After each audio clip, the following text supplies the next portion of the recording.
Hello, everyone. Welcome, welcome, welcome, welcome. Do you ever wonder how destiny occurs and what is the relationship between your soul and your true choices and your destiny? I do. We're going to dive into this topic today. It's obviously a very big topic, so we'll make some headway today, but I think we'll flesh it out as we go along over the coming days. The decisions that affect your life and mine are made at a very high level, a very deep level. We might call it a soul level. Now, the important thing to remember is that there's no destiny that is cast upon you by God or society or genetics or some external source. What we call destiny is really a co-creation of our soul with the mind of God, which is really one at the deepest level, setting up events and experiences and encounters and relationships solely, that's a pun, kind of solely for the purpose of advancing our soul's growth. So in that sense, everything that shows up in our life is good because it has the potential to advance our spiritual awakening. Now remember, A Course in Miracles tells us that chance plays no part in God's plan. So everyone you meet on the street or in an elevator or see on the news or have a relationship with is part of God's plan for your awakening. So we can bless it and be grateful for it. Now we have these things called soul contracts, which means that there are certain entities that we agree before birth to be with in life. Now we're not going to go into this deeply today, maybe tomorrow or in a day or two, but I want to lay out the concept now and then we'll go into a bigger picture.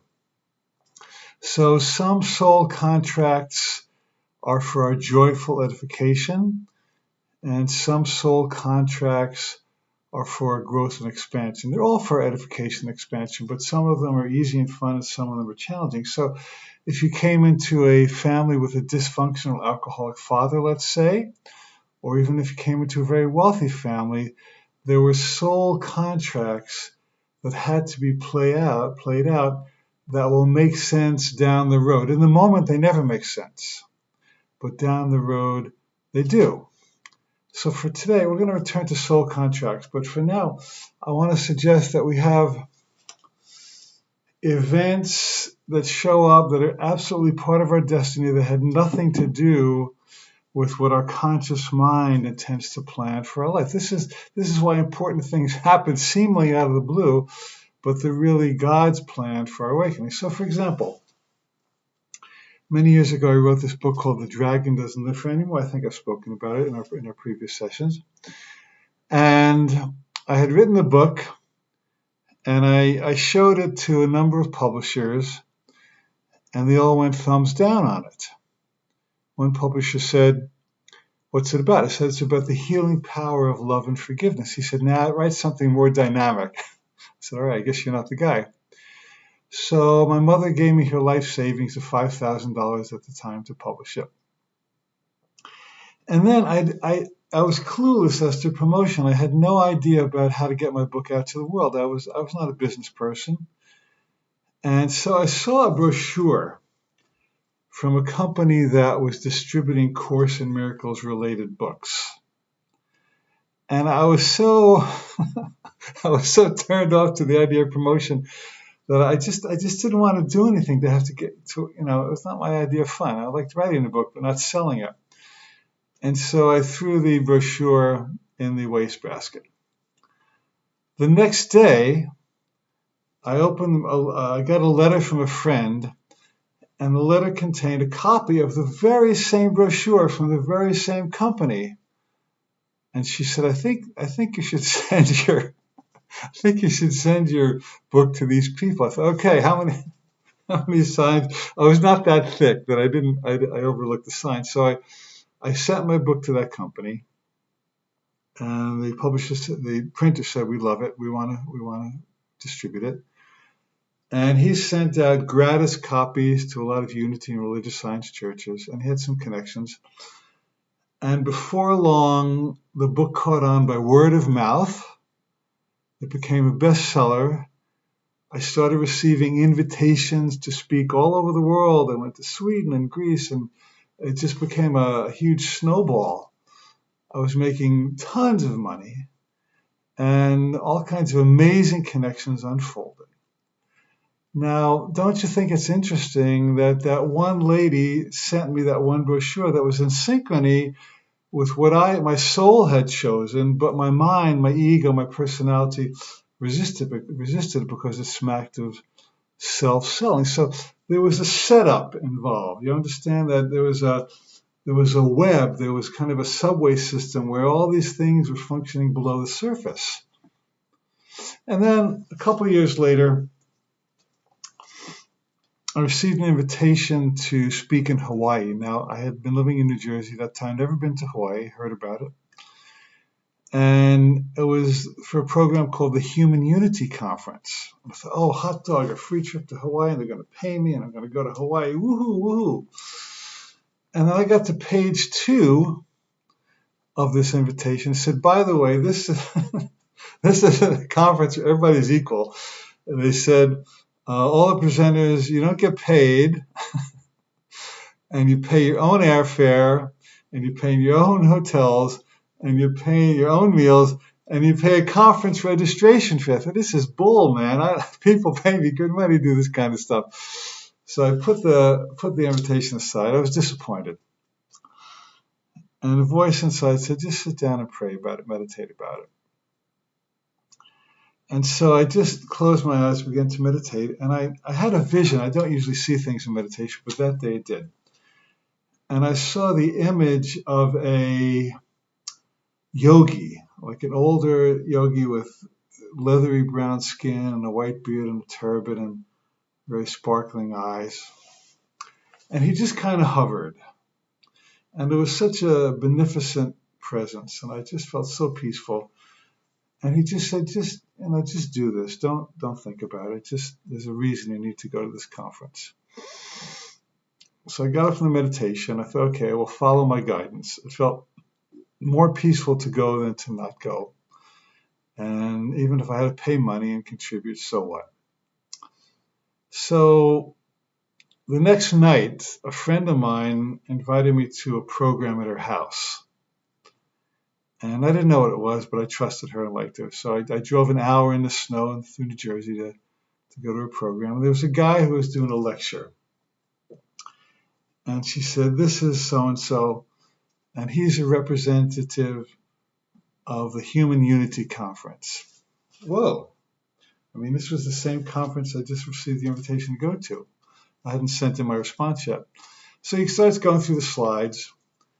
And the third slide is a picture of what?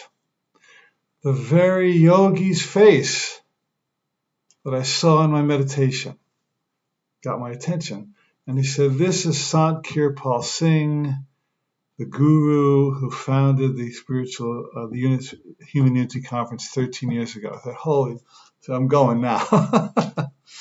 What a setup that was. Well, I went to Hawaii, fell in love with it. Had never seen such beauty or serenity before in my life. Changed my entire life. A year later, I moved there. In fact, during that year, I did a program where I asked people to make a commitment to something. And I made a commitment to my move to Hawaii being the best thing that ever happened to me. The next day, I got home, and on my desk was a letter from United Airlines saying I had won a free trip anywhere, and it had to be redeemed. At the time, I already had my reservation to go to Hawaii. So why do I tell you these things? There were lots of forces that were congealing and configuring to work together to steer me to my right place in life. None of these events were random. And even though I had my resistances and my fears and my questions and my personality and my ego and yada, yada, yada, yada, there was a force that was moving like a freight train to get me into my right place in life. And I want to suggest to you that that very same force is moving at this moment on your behalf. It could be to get you connected to a life partner. It could be to get you into a spiritual path and a teacher or a seminar series or a Course in Miracles. It could be to put you in the right position for your career. It could be to have you affected by coronavirus in a way that you're home for 6 or 8 weeks and you love being home and you don't really want to go back to your job and you recreate your career so that you work remotely and don't have to commute. A lot of people are telling me stuff like that. It could be a divorce that is painful in the moment, but sets you on a whole new direction for your life that opens all kinds of doors that never would have opened if you stayed in your marriage. It could be some influence that gets you into a religion or out of it. Many people have been in oppressive religions or some kind of consciousness training or cult, and something happens that wakes them up and says, I got to get out of this. And that whole relationship with that religion or cult was helpful in the moment, but maybe oppressive in the long run. And you had a soul contract, you had a destiny, A, to get into that, but B, to dig into your heart and your will and your vision to rocket your way out of it like a thruster that sets you on a whole new path. So what I want to suggest is that your soul destiny is always moving. It seems like nothing is happening in your life and you're bored and you're in a rut. Well, maybe on a surface level that's what's happening, but really the forces of destiny are always moving on your behalf for good. There's a line in Field of Dreams, I'm just paraphrasing, it says, when the tumblers of destiny start clicking in your favor, then don't argue with them. Because God has a plan for your life that is in co-creation with your plan for your life. And it's all happening perfectly and efficiently and seamlessly. It is only the ego mind or the fear mind or the personality of the mind says something's gone really wrong. Well, sometimes the stuff that seems to go really wrong is the stuff that's going really right. And this is why we must milk all of our experiences to see how they fit into our bigger destiny. I might have mentioned that at the beginning of the homestay period, Dee and I sent away for a jigsaw puzzle, which was a lot harder than we thought. And we started doing it. Oh my God. So we would sit down each day and just do a couple minutes until we got frustrated. Well, finally, yesterday, we finished it. We're very proud of it. And we were going to break it up, but we said, no, let's leave it on a table so we can be proud of ourselves. And it's so easy to see in retrospect how all those puzzle pieces fit together. In the moment, it was overwhelming. This is too much. Can we really do it? And are we missing any pieces? We actually thought we lost a piece, and we did. It fell down the chair, but I picked it up. But it was available. So can you see how our life is a magnificent jigsaw puzzle? Now the picture is so gorgeous. It's such a beautiful picture. We love to look at it. And there was a destiny, you might say, for that picture to come together in its own right and perfect way that is understandable only in hindsight. And what is 2020? They say hindsight is 2020. So this is the year of stepping into our destiny that will make perfect sense in hindsight. Now, how can you stimulate this? Well, you meditate and you get your mind quiet so you can listen for inner guidance. You pray and you say, Great Spirit, God, by whatever name I know you, please show me my right place in life. I am humbly coming before you. I release my ego's agenda and I open to Spirit's agenda for me. I will relax and trust, and I will put my canoe in the river and trust the river's taking me to a good place. And then you watch for signs. Say, show me. I call this the truth smoke out. Show me if this is right for me, if that is right for me. Send me people and events, dreams that remind me where I am to be. And I guarantee you, I promise you, I swear to you, that no God, no loving God would ever deny his or her child signs and wonders and miracles that guide you to be in your right place for your destiny. So destiny's happening beautifully. You're on track. It's working. Relax. Just show up. Be yourself. Tell your truth. Follow your heart. And suddenly that entire jigsaw puzzle will come together and your whole life will make perfect sense. And so it is.